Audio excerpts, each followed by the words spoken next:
What does that even mean, Bowers Game Corner? Ahoy there, YouTube! I'm back again today for another game review. And today we're excited to check out Guilds of London from Tasty Minstrel Games. This is for 2 to 4 players, ages 13 plus. It'll take about 45 to 90 minutes to play. And in Guilds of London, this is an area control game where you're going to be taking your meeple and trying to gain control of various different guilds around London. These guilds are going to give you special abilities. They're going to give you more workers. They might give you cards which have tons of symbology on them, but tons of variability. There's lots of cool sounding stuff in this game, but does it all work? I'll open it up. I'll let you know. Before we do that, I do want to give a big shout out to analoggamer.com, who helped send us to Gen Con this past year. They make some awesome shirts. They made some shirts for me for our Gen Con Bonanza. They make the Dice Tower shirts, and come on, you know, if they're making shirts for the Dice Tower, they got to be good.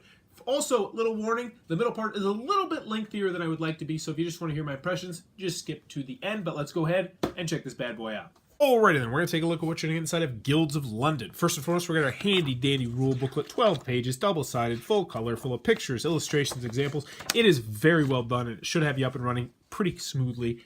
Big thumbs up on the rule booklet. So in Guilds of London, this is going to be a relatively simple area control game where you're going to be trying to get your meeples onto this middle part of the board right here, and then move your meeples onto the various different guilds around the outside with the hopes of gaining control and eventually becoming the grand master of those various different areas. When you do that, you're going to gain victory points, and you'll also gain generally a special ability in addition to the victory points. But just for coming in second place, you're also going to be able to gain various different things, which is down at the bottom. So for instance, this one, you'd get 3 victory points and a black worker up here just for getting in second place. So you want to kind of spread yourself thin so it can be really interesting. Now, in addition to getting victory points from the board up here, you'll also be able to get victory points from these cards right here. These are secret objective cards that everyone's going to have. Secret scoring objectives. So for instance, this one. For each blue thing you control, and this would be a blue one right here, and this one would be a blue one right there, you're going to gain 2 victory points. This one, pretty self-explanatory. For each of these cards that you have, you'll gain 1 victory point at the end of the game. For each one of the guilds that's numbers 1 through 12, which have a special purple on the bottom right, like that, and that one, you're going to gain 2 victory points. All sorts of different ways you're going to be able to score points throughout the game. At the end of the game, I should say. The last way you're going to be able to score points is up here in the top left. And we'll talk a little bit more about this later, but needless to say, you're going to be sending people on ships to come to America or something. Not quite sure how it works thematically, but I'll explain how it works a little bit later.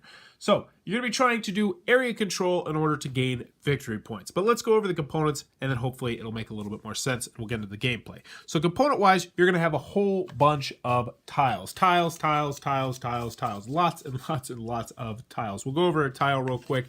But what you need to know is I have the base game set up right now for when you're going to start the game. However, as you progressively grow, you are going to gain more tiles. So this is going to get larger, and you're going to have more areas that you can potentially try to control. So let's take a look at a tile. Pretty self-explanatory. This one will get triggered at the end of a round in which 2 people are on it. Not 2 of the same color, just 2 people in general. And whoever wins this is going to get 2 victory points. Plus, they'll either get to move one of their master tiles or move one of their regular guys. So that means that you get 2 victory points and you get to move one of your dudes, which could be great because that could potentially win you another spot. And I'll show you how that works later. Also, for second place, we don't have a second place tile on this, so we'll just grab this one right here. Second place would get 3 victory points. So that's pretty self-explanatory. It also has a red in the upper right-hand corner, which means if you wanted to move your worker here, you would have to play a red card like that one. So that's going to be a tile. There also are some special tiles in the game. I'm not going to spend too much time on them, but what you need to know are they're kind of wild tiles, so you can play any card to get there. And normally they'll have a pretty cool special ability that you can utilize. This is one of my favorites. This one will let you have 1 extra card in your hand, because normally there's a hand limit size of 7. So those are going to be the tiles. You will be getting more and more as you progress through the game. Now, that's variable enough. But where the game really jumps in variability are these cards right here. And these are going to be the cards that are in your hands. And these are dual use cards that have, oh yeah, are you ready for all the symbology? Symbology is just crazy amounts of symbology. Don't be too intimidated though, because about 3/4 of the way through the game, it's going to be old hat. But when you first start the game, you are going to need one of these cheat sheets. Now they only include 2 in the game, but this is going to have a boatload of the cards that are in the game. It doesn't have all the cards that are in the game though. So you're actually going to have to look at this and be like, all right, I see this symbol, so that's what that means. You're going to be trying to match various different things up. Also, it will tell you what the special locations do, like these ones right here, and it will also give you a it will tell you exactly what your secret objective cards are. So you can see right here, this one is an L, so you can look at this secret objective spot down here and be like, L, that means 2 victory points for each Ankor guild you control, or blue guild. So you're gonna have a whole bunch of these cards in your hand, and I'll show you how they work in a minute. They are dual use cards. I think we're just about done with the components. We do have the black workers up here. I will get into how those work in a little bit. That's all you need to know about that. Up here, you're going to be keeping track of the score. Pretty self-explanatory, but your score will actually dictate the turn order each round, which can be big because you definitely want to go last 99.9% of the time in this game, but I'll tell you how that works a little bit later. So when you first start the game, you're going to start off with 6 of these cards right here. You're also going to get 3 of the secret objective cards, and you are going to pick one of these cards. So let's just say, yeah, so 1 point for every black worker I have, 3 points for every special tile I control at the end of the game, and then 1 point for every time I finish in second. So you know what, we'll go for that one. I'm going to try and finish in second a whole bunch, so I would shuffle these back in, and I would be ready to start the game. So what do you do on your turn? On your turn, you have 3 and only 3 actions you can take, which sounds relatively simple. First thing you can do is you can spend a card. So boop, I'm just going to spend this card right here, and then you can put one of your workers onto the middle part of the board right there. It doesn't matter what's on the card, what's on the back, any of the colors, doesn't matter. None of that stuff matters. You spend a card, you can put a worker onto the board.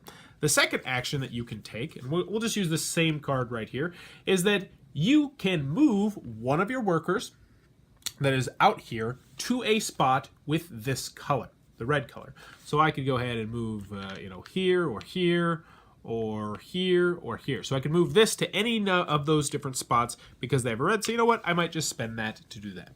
So the first 2 actions, you can spend a card to put one of your meeples onto the board, or you can spend a card to move one of your meeples to a particular guild. And I should say and, because you can take as many actions as you have cards. The last action you can do is you can utilize your cards for the special ability on your cards. So let's take a look. This one's pretty self-explanatory. This one's going to give you 2 victory points if I spend 1 gold. You say there's no gold in this game. I remind you that these cards are all worth a gold. So I could just say, oh, I'm going to do this. This is worth 2 victory points. Good for me. There's also some other stuff right here. This one would make it kind of a wild. So if I used this card for its special ability, I put it down, then every green card I have would be a wild. So that'd be a great one if I had a whole bunch of green cards in my hand, because then I could move them all around the board. Let's take a look at some more of the cards and what they do. So this one's going to take 2 victory points away from somebody. That kind of stinks. This one is how you're going to be able to put workers onto the ship up here, because the ship, as I mentioned, is one of the ways you'll be able to get victory points. At the end of every 3rd round, which is, as you can see, it's kind of turned gray right there, you're going to see who has the most on this ship. Whoever has the most is going to gain 7 victory points and pull 2 of their dudes off. Whoever has the second most is going to get 3 victory points and pull 1 of their dude off. So you could potentially load this up early in the game if you had a really good card to help you out and do that, and then it's going to persistently score you points throughout the game. However, you will be a little bit hindered because you don't want to have too many workers up there and not enough workers of your workers down here. So on your turn, what you're going to do is you're going to take one of those 3 actions, and you can do that as many times as you want. So if I had, say, 5 cards, I can say, all right, here's 5 cards. I'm going to go ahead and just 1, 2, 3, 4, 5, put 5 guys on the board. Or I can say, I'm going to move 2 guys to blue, 1 guy to purple, 1 guy to yellow, and 1 guy, 2 to purple, 2 to blue, and 1 yellow. You can do it any combination. You can use all your cards. You can use none of your cards. At the end of your turn, you gain 2 cards. You're going to get 2 more of these cards. If you don't take any actions at all, you'll actually gain 4 cards, which you might sound like is not a viable option, but it actually is. One of the things I really like about this game. So once everybody has had their turn, you are going to see if any of this stuff scores. If you're going to look at these and say, all right, do we have 2 on this one? Do we have 3 on this one? Do we have 4 on this one? Do we have 3 on this one? So let's just go ahead and show you an example. So let's just say there's 2 purple and 2 blue, 1 green, and 1 red right here. So we'd start right here, and we have a phase right now where you're going to be able to use your black workers. So how this works is, if you have a black worker, you have the potential to bump someone else's color off of there. So let's just say red really wants to win this. Actually, red can't win this one. Yeah, let's just say red really wants to win this one, and they have 3 black workers in front of them. What they can do is, if they want to, they can spend their black worker, bump that guy off, bump this guy off, and bump that guy off. And now red is in first place there because black doesn't actually get anything. They're just kind of space fillers there, which means red would get 3 victory points and they would get 3 workers. Now, realistically, someone would probably not spend 3 workers. Generally, spend 1 at a time, maybe 2 if you really want a spot. So let's go back to this example right here. Let's just say this is what's going on there. Blue would get 3 victory points and 3 workers. Red would get the 4 victory points. And what you do is you put all the tiles back here except for the 1 blue. You flip this over, and that shows that blue has control of that yellow location for potential end game scoring. You'll move the round marker, and then you will rinse, wash, and repeat.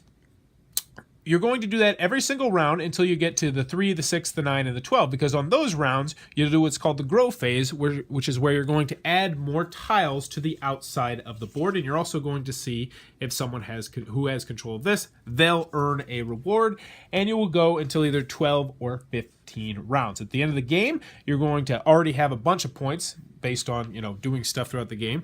You're going to add together all the points you get for these cards right here. You also will get points for how many connected guilds you have. So for instance, if blue had this one right here, he would have 2 victory points. So you kind of want to try and connect your guilds, which isn't always easy. Whoever has the most victory points will be the winner of the game. And that, in a nutshell, is how Guilds of London is played. Alrighty then, Guilds of London from Tasty Minstrel Games. What are my final thoughts? Let's go over the pros, let's go over the cons. First, on the con side, 2 to 4 players, very restricted player count, might not be for everybody.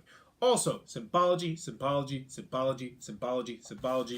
oh my gosh, when you first start this game, you're going to be drowning in symbology. You're going to be handed 6 cards, and you're going to be like, I don't know what any of these mean. And then you're going to be handed this player reference sheet here. You'd be like, my card's not on this player reference sheet. And I'll talk more about that in a second. And then you're going to get these 3 cards right here. You'll be like, these are victory points for the end of the game. I don't know what they mean. What's going on? I'm scared. So yes, there's a lot of symbology here, and I feel like the same crowd that got turned off Race for the Galaxy because of all the symbology might potentially get turned off to this game. But I will say about 3/4 of the way through the game, most of the symbology will be pretty obvious what it does, but still, tons and tons of symbology, which is going to turn some people off. Now back to this player reference card. It's good once you learn that not all the cards are on here and you just kind of have to look for the symbol that's on your card. So maybe, this exact card might not be on this sheet, but you can be like, oh, I see this symbol right here, and this symbol does this, and then this symbol does that.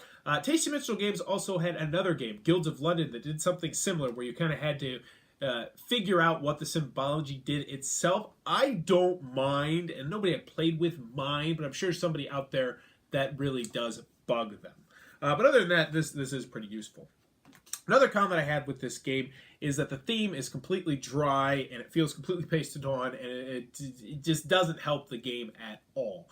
And that might be because I'm American and I know absolutely nothing about the Guilds of London or what they did in the Guilds of London or what a beetle is. Because yes, I forgot to mention the beetle in the middle part, surprisingly because the middle part's so long. But I wish they clarified a little bit more about what the beetle does in the game. He really doesn't do much of anything. He just kind of floats around and takes up a spot. But that was the one area of the rule booklet that I wish would have been clearer. Any other cons that I have with the game? I'm not the biggest fan of the artwork, but that's a your mileage may vary type of thing. 45 minutes to 90 minutes. The game can stretch out a little bit. Oh, yeah, that's a good point. The game can stretch out a little bit, especially at 4 players, and especially if someone has analysis paralysis. Now, if nobody has analysis paralysis, everybody knows how to play the game can go by relatively briskly. But if someone has analysis paralysis, this is a game you might want to consider not putting in front of them, because I mentioned in the middle part, dual use cards. You're going to have cards that are going to be doing different things every single turn. You can, there's a lot of stuff to think about on your turn, especially if you don't think about what you're going to do before you take your turn, which is not always possible because you're going to have to adjust to where other people move their workers and what other people do. So if someone has analysis paralysis, this one might be one that's a little bit of a bear for them.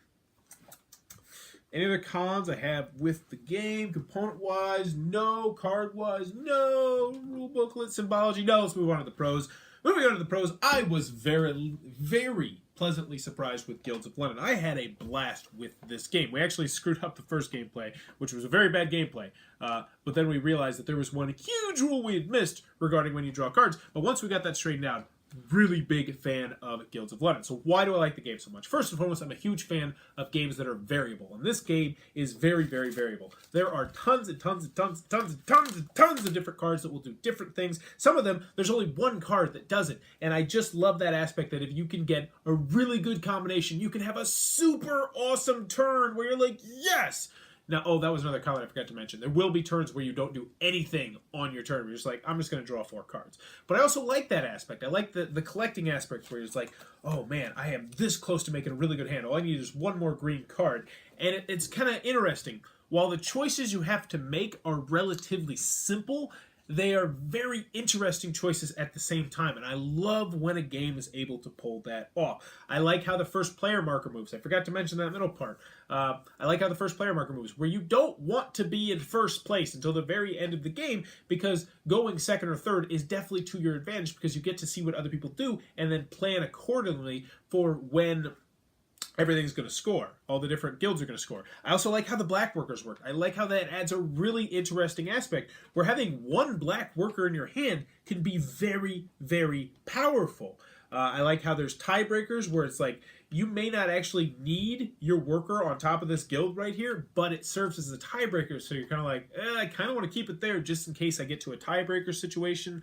I like... there's just a lot to like about this game. I love dual use cards. I love variability. I like area control. And this one scratches all the itches. I liked it at the different player counts. I was very pleasantly surprised that my wife really enjoyed this game as well. I thought it was going to be a little bit too much symbology for her, but she actually really enjoyed it. And so we're absolutely going to be keeping Guilds of London to play as a 2-player game. So I can recommend it as a 2-player game. That being said, it's a little bit different because you don't have the grow phase where you're going to add more tiles. You'll just start out with a whole bunch of tiles at the beginning of the game.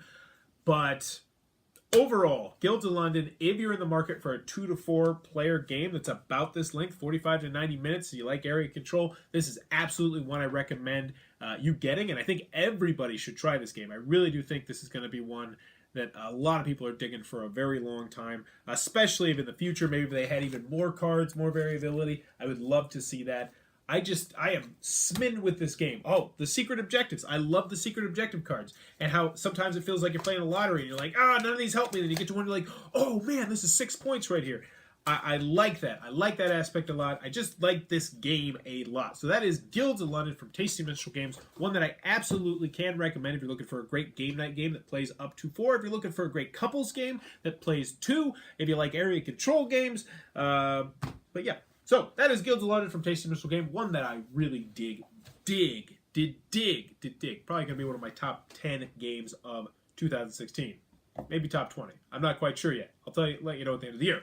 But if you enjoyed this review, please be sure to click on that subscribe button down below in the comments below. Let me know. Rotisserie chicken, do you like it better or worse than fried chicken? Which one would you rather have if someone's like, all right, I'm going to get you a 6-piece fried chicken from KFC, or you can get a rotisserie chicken from Walmart, or wherever nice places that sell rotisserie chicken, I guess, if you want to go someplace nicer.